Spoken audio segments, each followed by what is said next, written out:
This is an intro. Intro.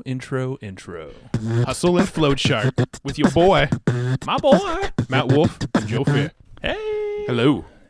You beat me to it, Matt. I beat you to it. You're listening to the Hustle and Flow Chart podcast. My name is Matt Wolf. I'm here with my co-host, My name is Joe Fier. Joe A. Fier. Joseph A. Fier. That's right. The third. Not true. No, just the first? Not a first. Yes, it is the first. The first. But your dad's name is Joe. Different middle name.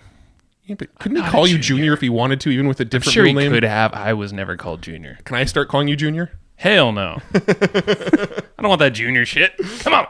All right. I'm me. All right, Joey the second. Joey the second. Isn't the second the same as being a junior? I don't even. Yeah, it would technically be. Yeah, for okay. sure.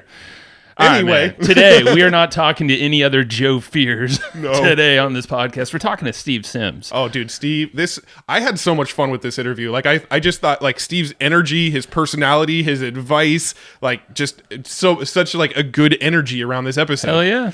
And so basically what Steve is known for is making insane shit happen for people. I totally slurred my words. Making insane shit happen for people who think it's not possible. Things like setting up dinner parties in front of Michelangelo's David, right? Mm-hmm. With Boccelli. Boccelli's singing at the dinner party for only 6 people, right? He Going made down that to happen. the Titanic, private tours, all of these different things. Got somebody who was like the ultimate Journey fan on stage singing with Journey in San Diego. in San Diego. Yeah. So I mean, he's just known for making insane shit happen for people who really don't believe that this stuff is possible. And I think that's what I love about him is, and we get into in the interview, how he has a whole different way of thinking, and he doesn't take the surface level for an answer. He's thinking like a kid. He's not putting up mental barriers and these objections. He's going for the freaking grand slam. And then, anything less is still a massive win. So Steve really breaks down how to do that formulaically, like through his thought pattern. Blue Fishing is his company. He actually does it as like a service for these high-level clients. That's what, the Titanic experience and the David experience, all those things came from his company, Blue Fishing. He has a book. Yeah. It's amazing, and it gets you into this thinking, and that's what I liked about that and this episode is that for me, it's a different way to approach a situation or people, networking, opportunities, wants and needs in life and stuff like that. I mean, you're going to be blown away by the stories alone, just the stories of what he's managed to accomplish for people. And then by the end of it, you're going to be inspired and feel like, oh, I can do this stuff too. Because he's going to give some very practical, actionable advice on here's how to approach these things. Here's how to find the right people and connect with the right people. And, the stories are amazing, and then the actual actionable things that you can follow through based on what he's accomplished is really kind of killer stuff too. And there is at the very end, which is really cool. Don't just skip to it because there's so much more gold on the front. But the social audit, it's something actually I learned from. He was on Roland's podcast, and it basically is like a formulaic way to figure out how to best connect with someone and lead with value. And he breaks down exactly how to do that. That's something that I've been using a lot more. Just for all of our guests, just to kind of pull out some of these little nuances that, might not be publicly known so much. So that's why, you'll hear us kind of reference certain things, and that's kind of strategic in our podcast, and it's cool because that's exactly what Steve does. Yeah. That's how he connects with some of these high-level people. It's ridiculous, the Rolodex this guy has. Yeah, no, we'll get into all of it on the show. Now, what I want to tell you about now is the same thing I've been telling you about on pretty much every podcast you've heard from us recently. True. I want you to get the notes for this episode because we're giving them away for free for a limited time. So, why should they get the notes, though? So if you're out walking or driving or doing the dishes or whatever, you're listening to this episode and you're going, this is some of the best shit I've ever heard in my life. I wish I had a pen and paper in front of me to take notes. You don't have to worry about that. We got you covered. We actually take the notes for you. And if you go to hustleandflowchart.com/comp, you can get access to the most recent episode's notes, but it is available for a limited time. You basically can get the notes for the week that the episode is first released, and then they kind of go into our vault. But go check out the notes, hustleandflowchart.com/comp. We're going to share all the tips, tactics, strategies, tools, resources, names, URLs, any of that kind of stuff that's mentioned. Those are in the notes, so you have easy access. It's a nice little companion to the episode.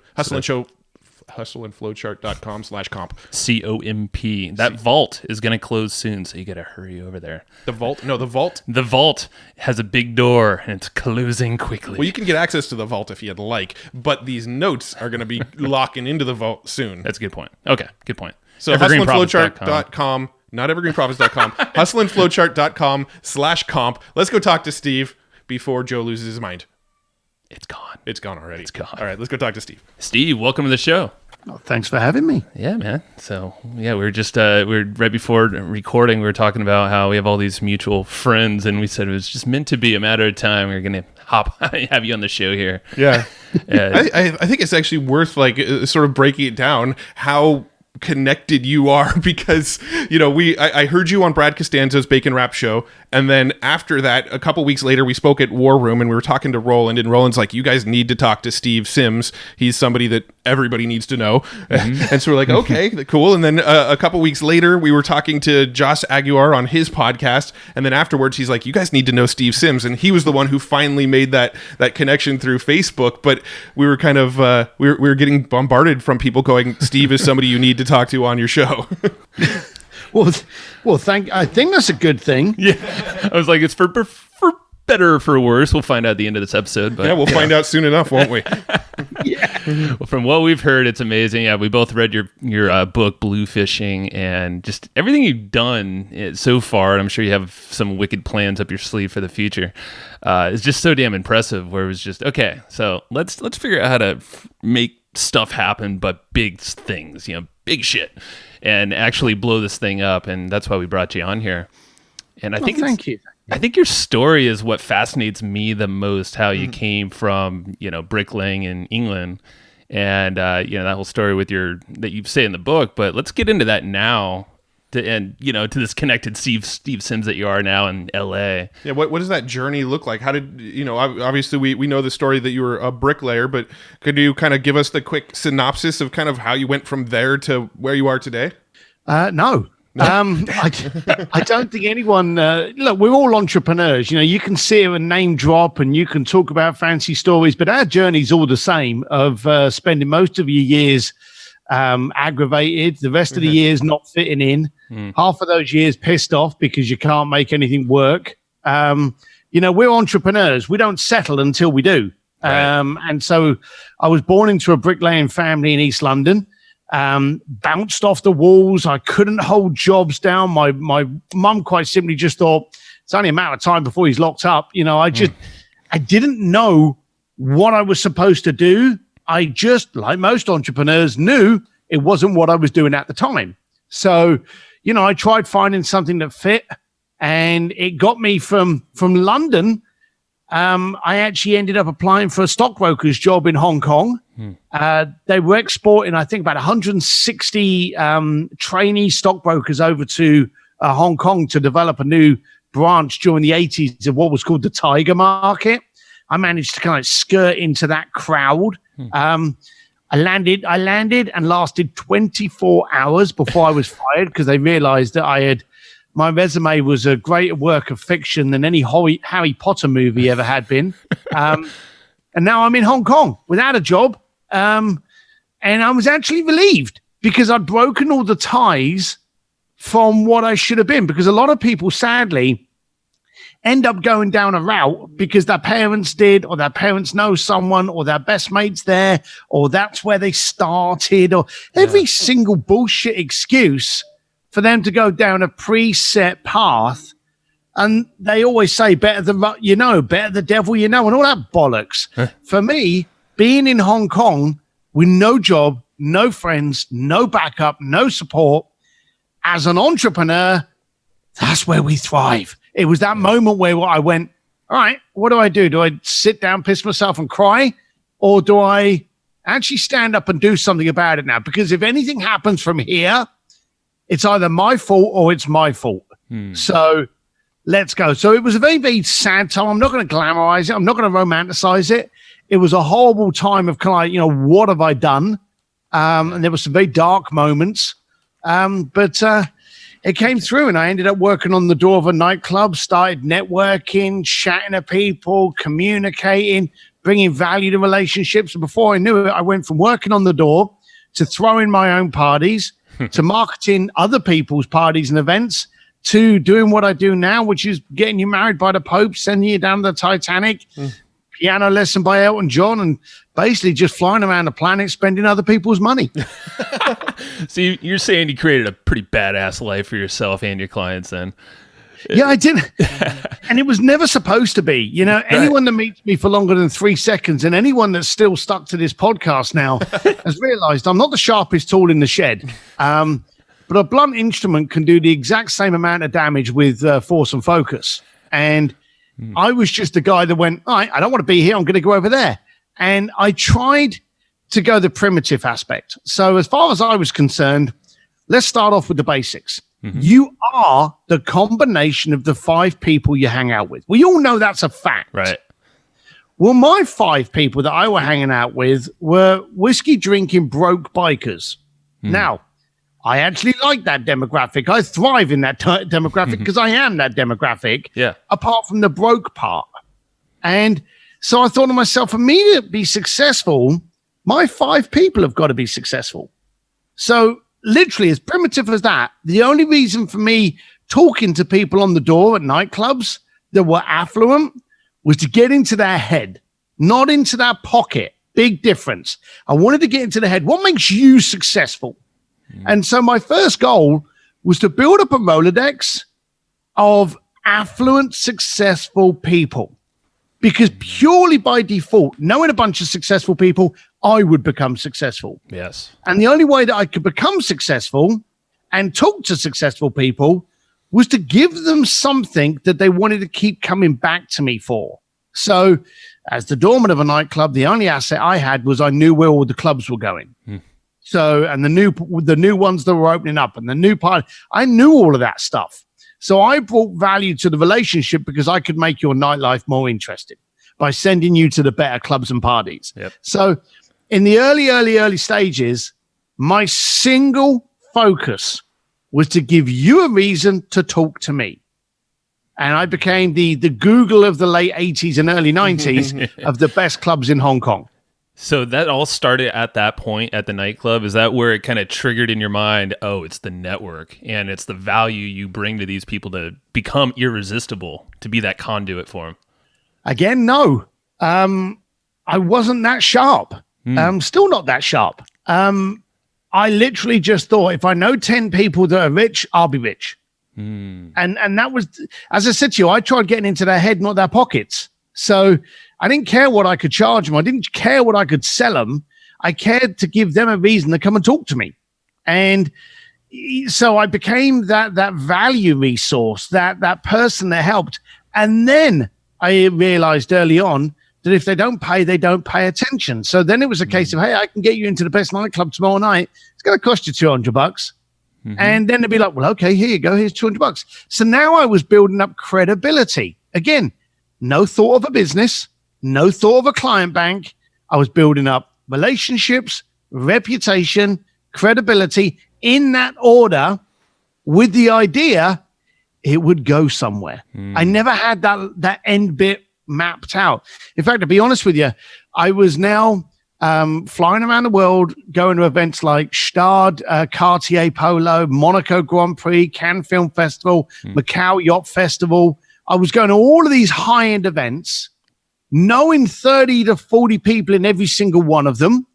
And I had a beautiful penthouse. I was, I had motorcycles, driving around in a Range Rover, still not realizing what I was building. It was actually my wife that came to me and she said, what are you going to do about a job? And I went, I'm still looking. I've got a lot of connections now. I'm sure one of them's going to offer me a job in selling yachts or jet charters or real estate. I'm sure one of these people are going to look after me.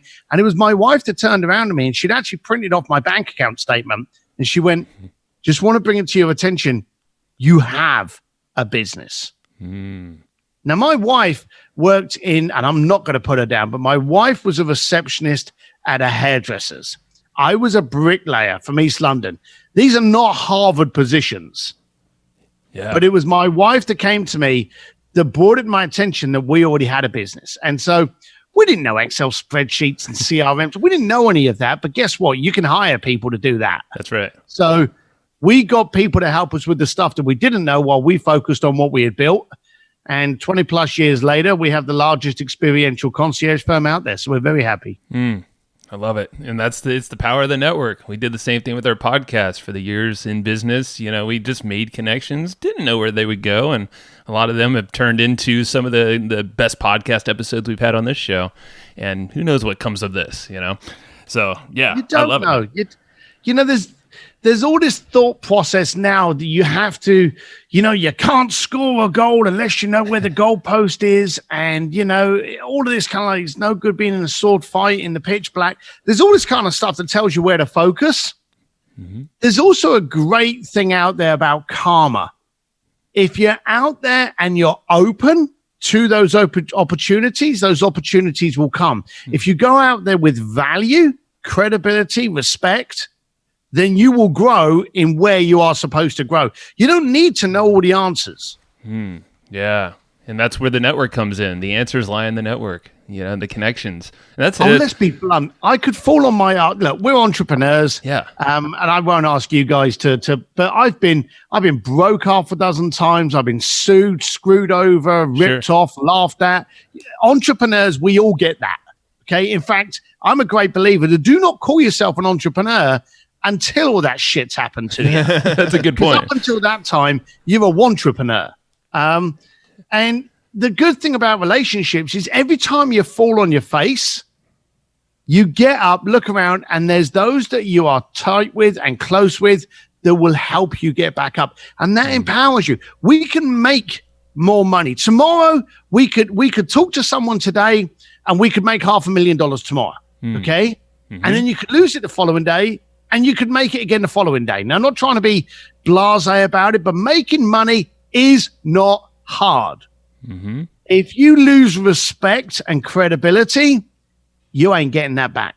I like that. So true, man. It's so true. And it goes back to like the way, because we get approached for consulting, for instance, and it's like, we don't really want to do that because we love doing this. So it's like we do this consulting for karma, which is, you said, karma, and it's the longer game. We're like, you know what? We're just going to put our best foot out there just to see where this goes so we can help someone who's needing it and values it. Mm-hmm. And maybe something in the future, it's cool. I'm not going to expect it.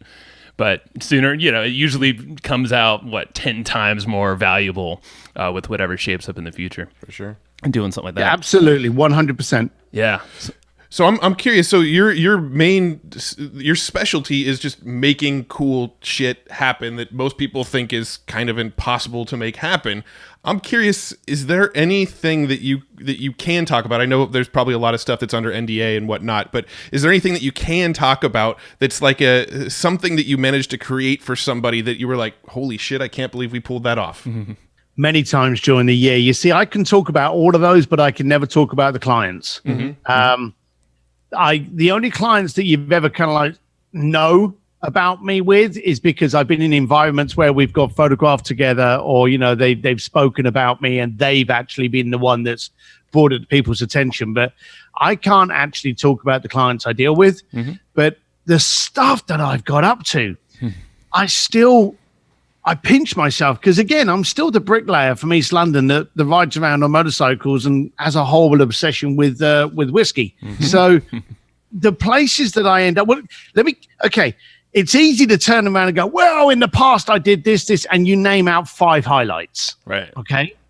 So let me give you 6 months, because I don't know when this podcast is coming out now, and I don't know if it's rude that I'm actually declaring it, but we're in, what are we in now? May 16th. Yeah. Right. Okay. I have been paid to speak in Vegas twice, San Diego, Mexico, and Phuket, Thailand, just this year. I have had a suite at the Grammys.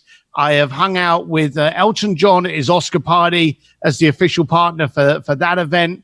I threw a kick-ass party where we took over the entire Louis Vuitton store on Beverly Hills and partied on that rooftop, which was insane.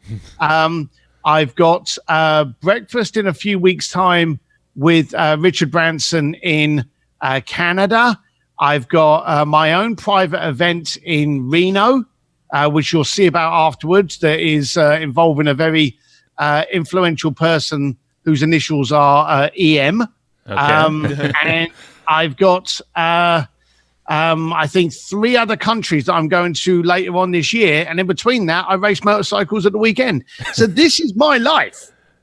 I was actually going to ask, is this a normal life? And it sounds like you're creating it as such. Yeah. Do you know, I never know where it's going to go. I wake up in the morning and I pour the coffee and I pet the dogs, and then I open up the phone and I literally, as I'm starting to go in the emails, I go, okay, where am I going now? It's like opening a box. We got offered, various times we've been offered to have the company bought, okay, because it gets a lot of branding. We've been in Forbes, Harvard, the Pentagon.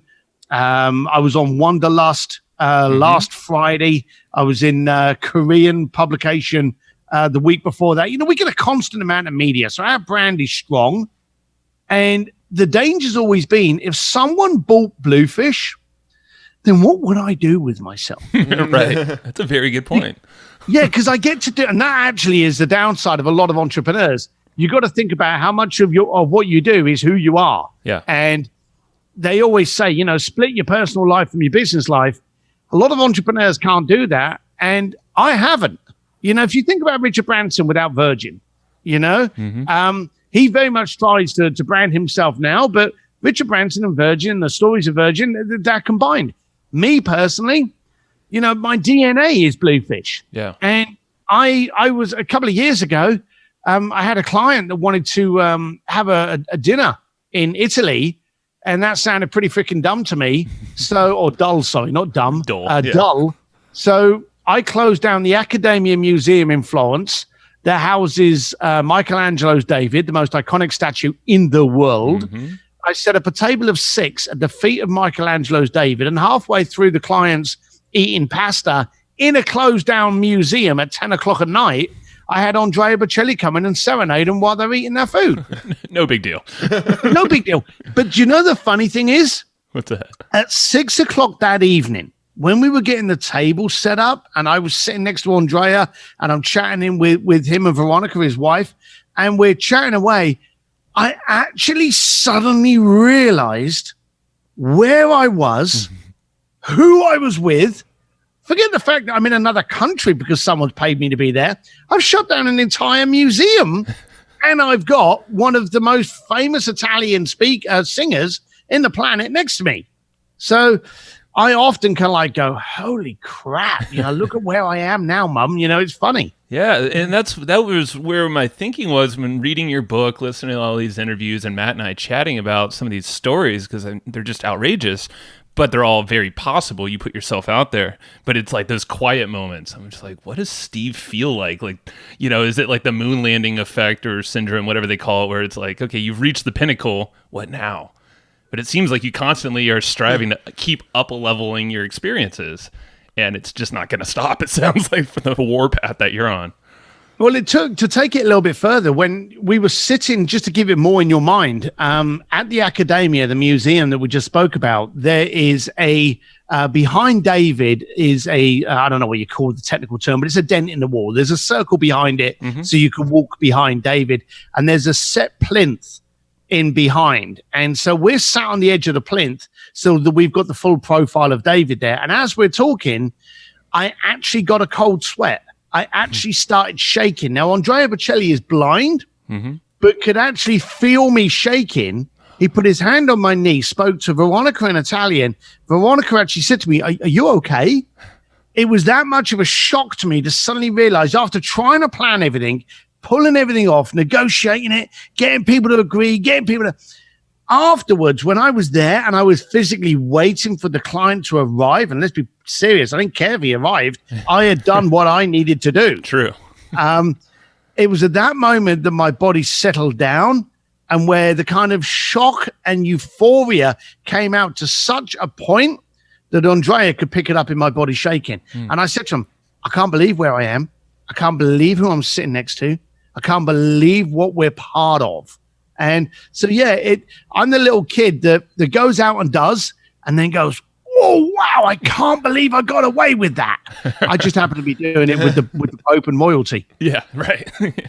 So what's the thought process of going through this? And I'm sure you've honed it over time. So for people listening, how can they kind of experience this bigger up leveling of any kind of experience or thought they have? Because I know you don't settle with the initial, oh, that would be a good experience. You're like, no, fuck that. We got to make it the most epic experience and bring it up 10 more notches. So what's the thought pattern behind that?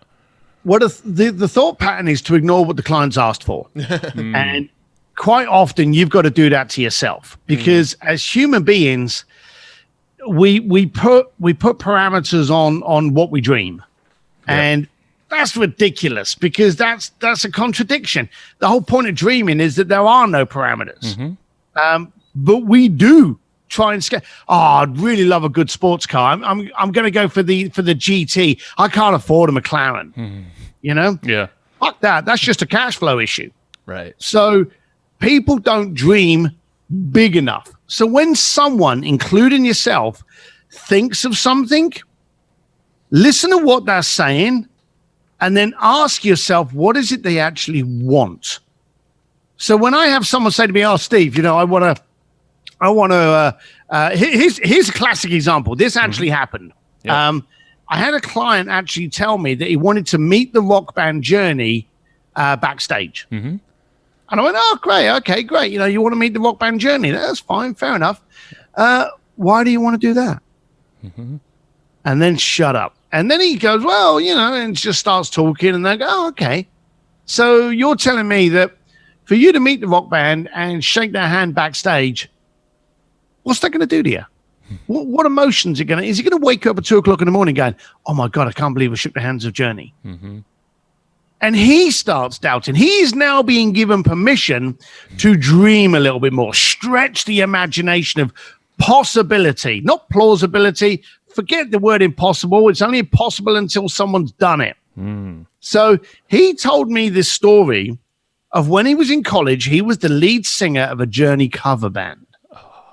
And cool. Through his life, sickness, illness, wealth, broke, marriage, relationships, divorce, basically anybody's life of the ups and downs of an entrepreneur, he's comfortable. But all the way through this story, he listened to the music of Journey to get him through the next part. So they had become the music, the theme tune to his movie. Yeah. Meeting them backstage after they've just done 2 hours in front of 30,000 fans. We're now hot and sweaty, shaking your hand, posing for a picture, and then running off. They're not going to remember your name by the time they've got to the changing room.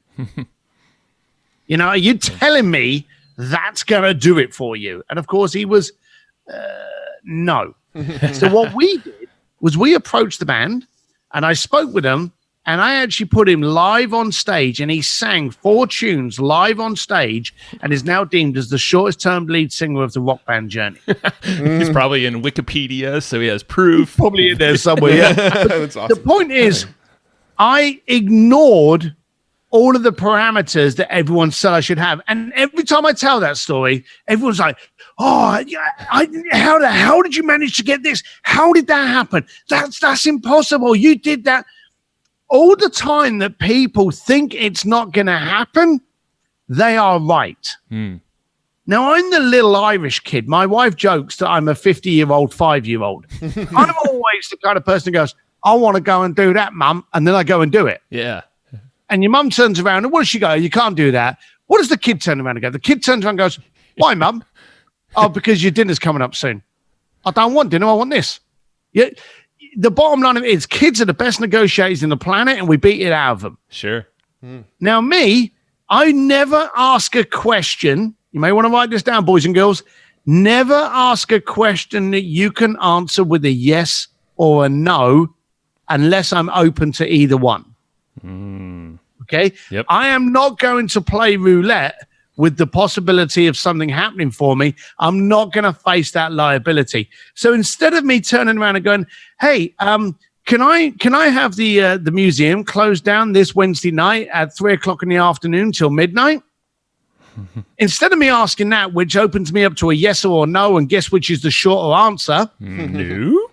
Yeah. I am going to turn around and go, hey, I would like the museum to shut at midday and until midnight. What do we need to do in order for that to happen? So you're putting it in their court to figure out a solution. If someone then turns around and goes, no, they're sounding like an idiot because no is not the answer to that question. If they turn around and say, which they often do, we've never done that before, Mr. Sims, then you've got to come back. Well, that's great. We're making history. It's the first time for everything. You haven't got to know. And if you are stupid enough to put yourself in a position to get a no, then you're asking the wrong person or the wrong question.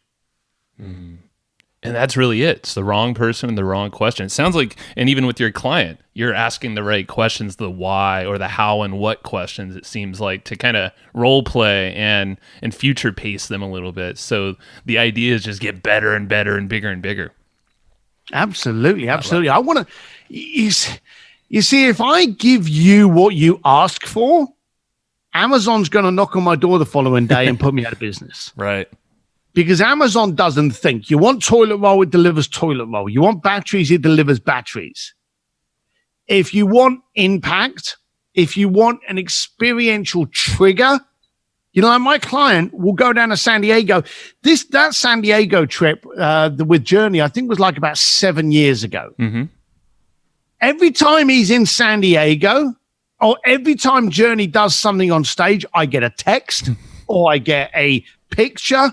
I saw Journey War on a TV a little while ago, and he took a picture and sent me a picture going singing along with my favorite band. Jeez.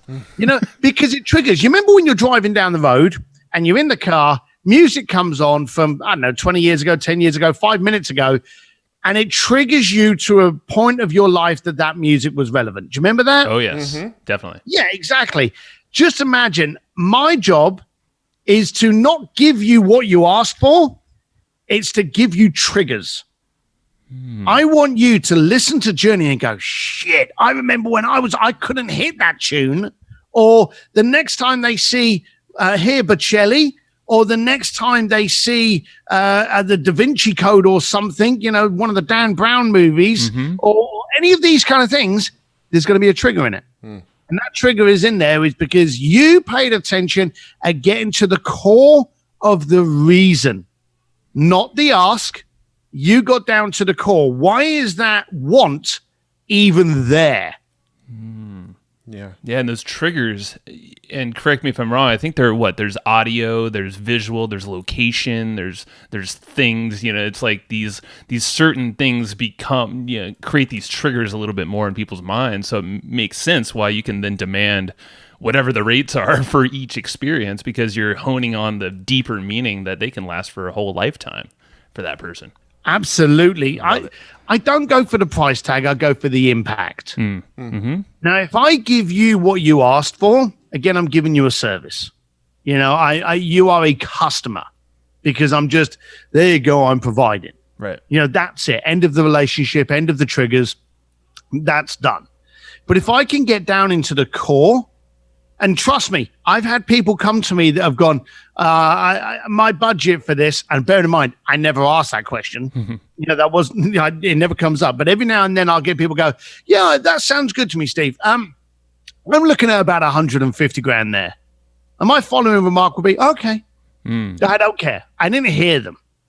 I want to find out what's going to happen, what needs to happen in order for you to wake up in a cold sweat at one of these Tuesdays. Now, if I can wake you up in a cold sweat, one of those days where you just go, holy fuck, let me tell you what I did. If I can give you that, the budget is whatever I say it's going to be. Yeah, it is. And I've gone to people that have gone 150 and they've come out 900 grand. Oh, and here's the beauty. Told me what a deal they got. And a client for life, and they're still texting you and calling you probably. Still calling me and texting me. Oh, I have no phone number, no email on any of my websites because you come to me through referral, because I've taken a client to a fan to a marketing fanatic. Yeah. And they're actually in a cocktail environment talking to their friends, and the music will come on. I go, oh, reminds me of when I was doing this in Tel Aviv, or I was actually in Russia when this came up. I got to tell you about this guy, Steve. Now, at the beginning of this, and I want everyone listening to this, at the beginning of this conversation and the little conversation we had before we went live, you spoke about the people that had told you to speak to me. So let's play a little game for a second. Cool. You two are in, and you get to keep your clothes on. You two are in a bar, okay? And I walk into the bar, and I walk up to you, and I go, hey, how you doing? My name is Steve Sims, and I got people married by the Pope. I've sent them down to the Titanic. I play piano with Elton John. I play drums with Guns N' Roses. I'm a big fucking deal. Now, you've laughed, and I can't see your face, but I'm sure as shit you're grimacing about that. Definitely grimacing, and I want to learn more. I want to hear some stories. That's but do you? Let's be blunt. I think that in a bar environment, that would be the biggest turnoff. Yeah. You would look at me and you would go, well, that guy's full of himself. He's arrogant. He's self-promoting. You know, oh, my God, you know, what a dick. Right. Or he's drunk already. What's he talking about? Right. Bingo. Right? So all of that is coming out. All of those are negatives. Okay? But now let's switch it slightly. You're both in the bar. I walk through the door. I don't notice you guys, and I walk across the room to have a conversation with someone else. And one of you turns to the other and says, that's Steve Sims. He's got people married by the Pope. He said people down the Titanic. He's played piano with Elton John. He's played, and says the exact same thing that I just said. One of them is marketing and self-promotion. The other one is credible. Yeah. Now, because your best mate said it, it's gospel. Now, in both of those situations, the exact same copy, the exact same text and verbiage was used. One of them is going to ignite you to buy me an old fashioned and to introduce yourself to me. The other one's going to make you want to walk away and hate me for life. And at the beginning of this conversation, the only reason I'm here is because you dropped the names of some credible, respectable people. Yeah. That's why I'm here, because I came to you through a source of credibility. So if you've got your clients saying things about you, how many people in that room do you think are going to be trying to get your phone number the following day to reach out and give you hundreds of thousands of dollars to give them better cocktail stories? That's right, man. Yeah. And I love that. Yeah, it's these embedded in your leveraging other people's word. Yeah. And that's it. It's the power of that. Now, do some of these things that you take on, do any of them ever scare you? Do you ever feel like there's things that are, beyond your abilities? I'm just like thinking in the mind of some of the listeners, there might be some people going, that's his superpower. He's figured that out. He's a master networker. He knows these people. He's got these connections. That's not me. That type of thing scares the shit out of me. What do you say to those people? Well, I'm a shit networker. I'm absolutely god awful. I'm 240 pound of bald, tattooed, ugly biker. You said your man size, though, on your shirt on the intake form. You said XL, man size. I laughed at that. There you go. So, the bottom line of it is I don't go to an event to run around and collect business cards. Right. Business cards can't pay my bar tab. I want to go to the bar and I want to have a conversation with someone. And so I will go to a networking event. And to be honest with you, I go to very, very, very, very, very, very few. But if I'm somewhere, if I'm speaking at somewhere, or if I'm around for the night and I have to go to a reception, I will just make my way to the bar and order myself a drink and just go, who the hell am I ended up going to talk to? I'll talk to 2 or 3 people. And if I'm talking to someone, I'm going, this isn't going anywhere, I'll be like, hey, thanks for that, but I ain't going anywhere. Wish yourself well with the night. Go out and mingle. Yep. And I will send them on their way. But I'm really bad at networking. But you asked me if anything frightens me, if anything's out of my ability, if I ever feel as though I can't achieve or overstretch or I don't know. No. And let's go back to the 5-year-old. Okay. How many 5-year-olds are scared of much? Not many. No. Why? Because they haven't learned to be terrified of things. Right. As we grow up, we become frightened. We become intimidated. We become scared of trying things. And of course, now we've got this thing called social, which fucking ain't. But we've got these social networks out there that basically tell me that your life is way better than mine because you're stood next to a yellow Ferrari. Okay? Right. The fact that you then walked out of the garage and got into a taxi because you can't afford shit and that was someone else's, that's never part of the story, is it? Right. So the social, we're looking at it now going, oh my God, well, you're in the same industry as me, but you've got that private jet because you took a picture on it and you got this. And oh my God, I'm so intimidated. I can't possibly compete. You get petrified. Now, I said to you before, I'm primitive.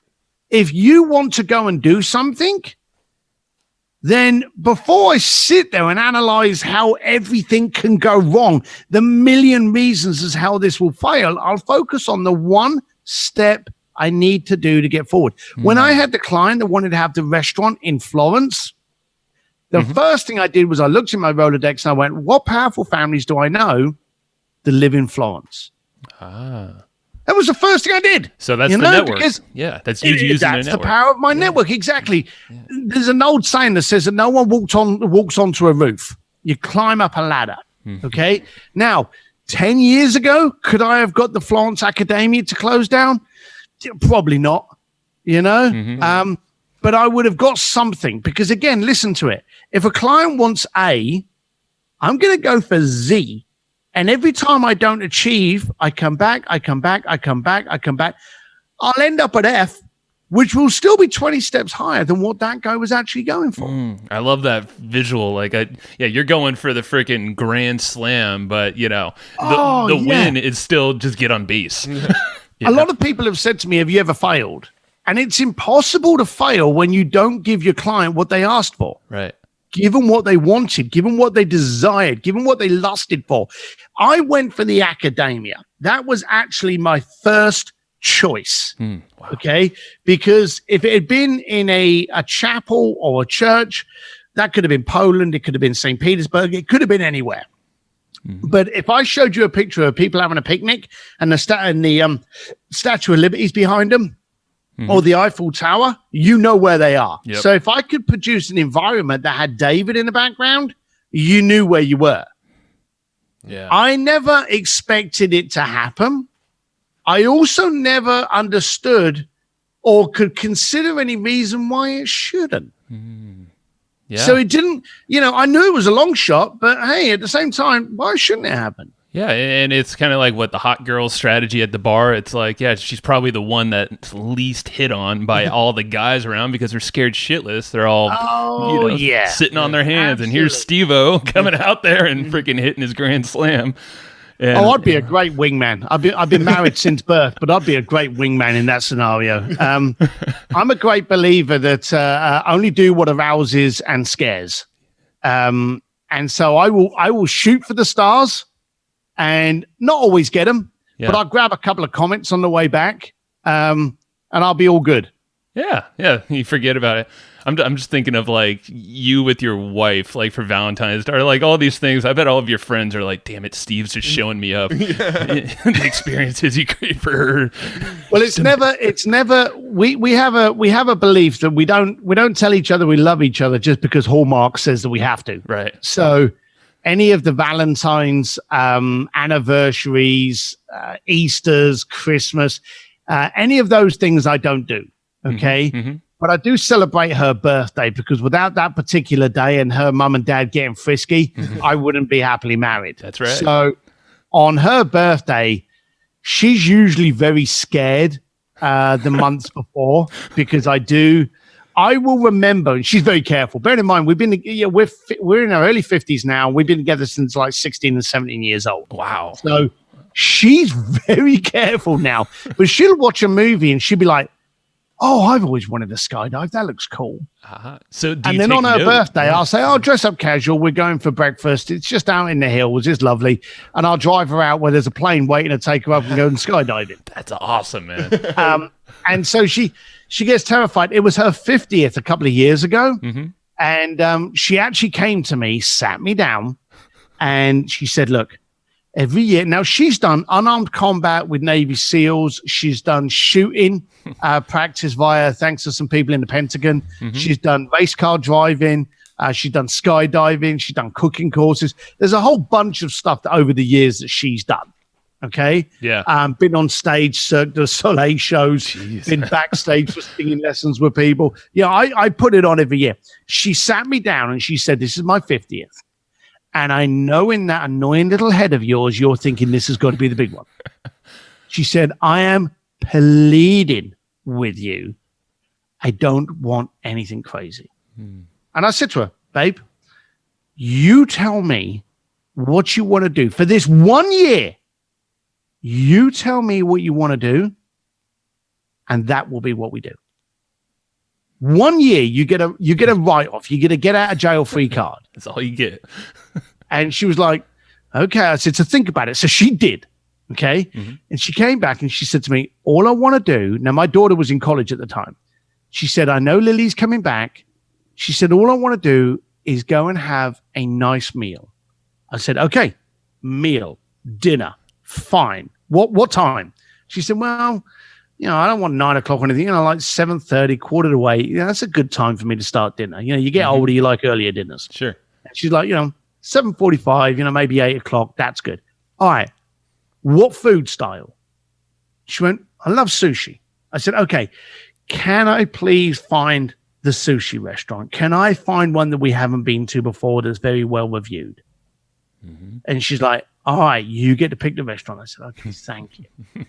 On her 50th, it's going wrong already, don't you? Oh, yeah. I On know. her 50th birthday, she woke up and we gave her, we'd made up this silly little certificate that said that you're having dinner tonight you're having dinner tomorrow night, because we couldn't get a reservation for that night, tomorrow night at 8 o'clock at this restaurant. And we gave her the name of this restaurant. And I said that it is a Michelin star sushi restaurant, voted as one of the best in the world.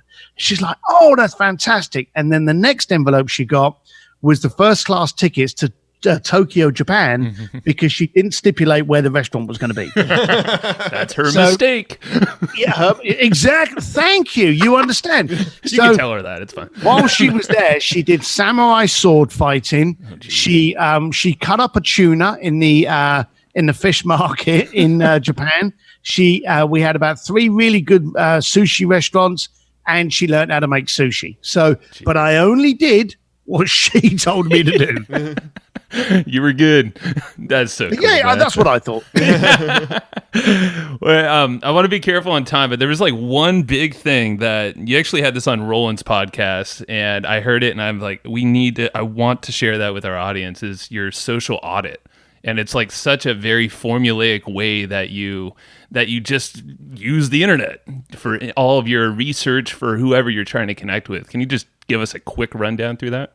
Yeah, so there's 2 things. You mentioned social audit, and you also mentioned how to kind of track people down as to what identifies them for the most impact. So my social audit is get a computer screen, the bigger the better, open up all 3 or however many social profiles you got, LinkedIn, Facebook, Twitter, Snapchat, Tinder, whatever. Open them all up.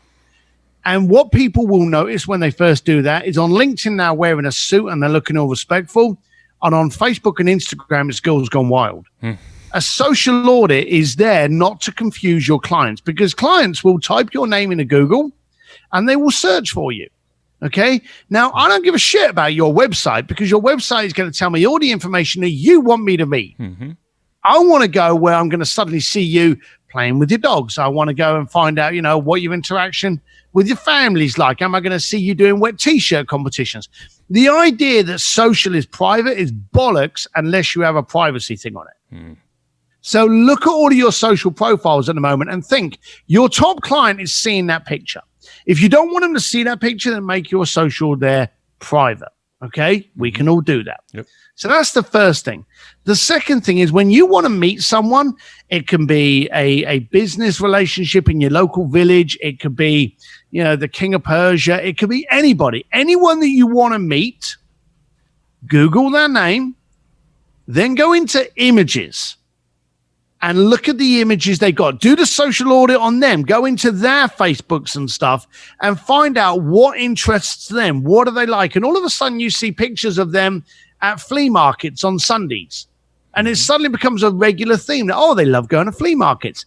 That way, you can make sure that when you orchestrate bumping into them, the orchestrated accidental meet at the bar or wherever, you can go, hey, how are you? What are you doing this weekend? I'm going to a flea market. Oh, you like flea markets as well? Oh, my God. Sorry.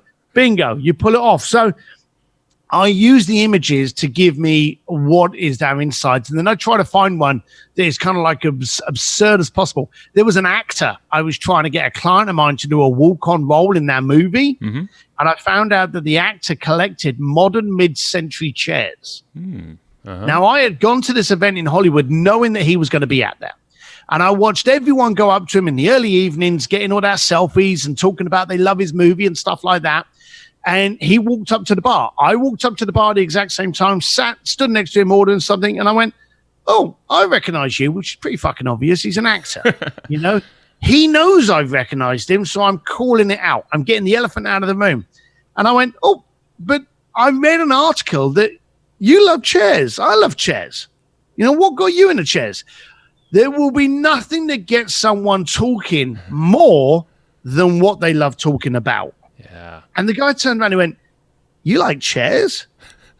And I went, well, don't look at me like I'm some kind of weirdo. I like chairs. I've done a bit of research. I said, really from the 60s, I like the Herman Millers and the Caboursiers and that kind of. He's like, whoa. And bang, he was gone and he was hot to trot and he wouldn't shut up about chairs. You got him. Yeah. And exactly. So I'd done my research and I've been able to find something that was there. But no one, they all go up and they go, oh, I love your movie. When you did that movie with so-and-so, brilliant. Oh, and you did this other movie. No one wants someone reading their freaking resume to them. Interest, excite, engage the person. Find out what they're passionate about. 9 times out of 10 is not about the fucking paycheck. It's about what they're able to do with it. I love that. Dude, that is awesome. Thank you. Just crossed over the 45-minute mark, so I want to be very respectful because we already went over the time we promised you. So the book is called Blue Fishing. Joe and I both read it. It was an amazing book. Is there anywhere else that you would want to send people to check out after listening to this episode? Well, you can text the word SIMS, SIMS, to 345345 if you're in the US, and you'll get my emails and you'll get a whole bunch of stuff there. Or you can just go to the website, stevedsims.com. That's one M in Sims and it's D for dog, stevedsims.com. Sign up for my newsletters and you'll actually get the cheat sheet that you've read already in the back of Blue Fishing, because at the end of every chapter, I have like a cheat sheet. Yep. You'll actually get that cheat sheet to kind of like seduce and tease you into, puckering up $12 to actually buy the book. So, have a look at it first before you decide whether or not to buy it. Awesome. Yeah, we're going to link everything below here. And what's your go-to whiskey drink? You said old fashioned, but I thought you had another one. I love old fashions and Sazeracs as my whiskey cocktails, but if I'm just going to have, and there's one called a samurai sword as well. That's the one. Yeah. Yeah, but that's Japanese. But if I'm just going to drink whiskey, then it's the Hibiki Harmony, which is actually one of the cheaper of the Japanese range. But I love that one. Love it. Awesome. Yeah, I'm trying to venture more into whiskey. So I'm like, this is the man. This is my time. I think that might be the brand of Japanese whiskey I have in my shelf. So maybe we can have one right after this. Sweet. We'll have a toast to you, Steve. Bingo. Awesome, man. I appreciate your time very much. And we'll talk very soon, I hope. Thanks, guys. All the best. Bye. Thanks. Thanks, everybody, for listening to this episode of the Hustle and Flowchart podcast. Before taking the time to listen, we want to give you something a little bit special. Every single episode that we do, we actually have somebody on our team take notes. We basically have a Cliff's Notes version of every episode where you can go and find all of the tips and tactics that they laid out, all of the resources that they laid out, all the good stuff from this episode. We actually have a nice simple notes version that you can find on our website. So go to evergreenprofits.com, find this episode that you just listened to, and give us your email address and we'll send you the notes. Thanks for listening. Go get it. Wiki.